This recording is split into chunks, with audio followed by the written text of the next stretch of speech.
At exactly 12:21 p.m. on November 20, 1933, a rupture beneath Baffin Bay unleashed a moment magnitude 7.3 seismic shock that shattered the scientific consensus of what stable continental cratons could endure. You're about to discover how a suboceanic fault line near the Arctic Circle permanently warped the Canadian Shield, why seismologists from the Dominion Observatory initially blamed a collapsing meteor, and how modern G-rays prove the Earth beneath Baffin Island is still creeping upward today. Let us examine the physical evidence that rewrote structural geology. In 1933, the scientific community categorized the Canadian Shield as a cratonic block immune to major intraplate earthquakes. That dogma collapsed when wireless operators in Penguin and Clyde River reported stone houses fracturing, and ice floes violently heaving 3 feet out of the water along a 400-kilometer coastline. Instrumental data gathered from stations as far away as Ottawa and Jena, Germany, pinpointed the epicenter beneath Baffin Bay's deep trough, a submerged glacial valley carved during the Pleistocene. Seismologist Ernest Hodgson of the Dominion Observatory calculated energy release figures that defied standard models of non-fault zone tectonics.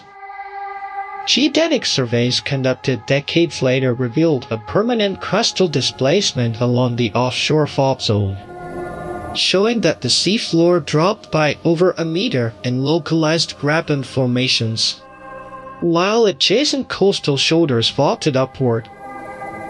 The underlying mechanism baffled researchers until paleoseismologists integrated ice sheet dynamics, realizing the event was driven by rapid post-glacial rebound combined with ancient fault reactivation dating back to the Cretaceous opening of the Labrador Sea.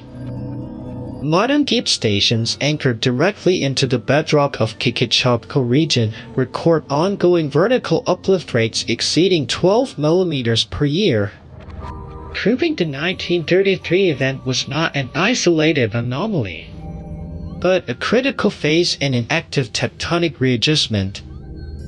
In addition, marine seismic reflection profiles collected by the Geological Survey of Canada show sediment slumping along the Baffin continental slope spanning thousands of square kilometers, directly attributable to the 1933 shaking.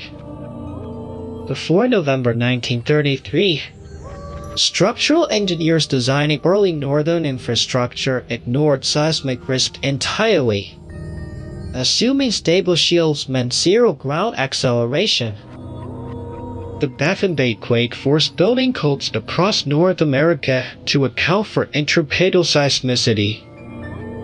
The sheer magnitude of the shock, equivalent to the energy released by hundreds of Hiroshima-scale atomic detonations, demonstrated that ancient tectonic scars can rupture with the same ferocity as modern plate boundaries like the San Andreas.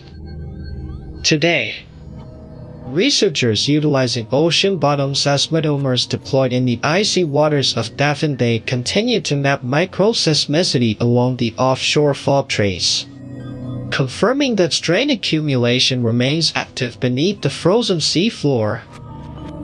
The 1933 Baffin Bay earthquake stands permanently as a warning that no continent is truly stable, and the deepest stones beneath our feet are still shifting under the memory of ancient ice.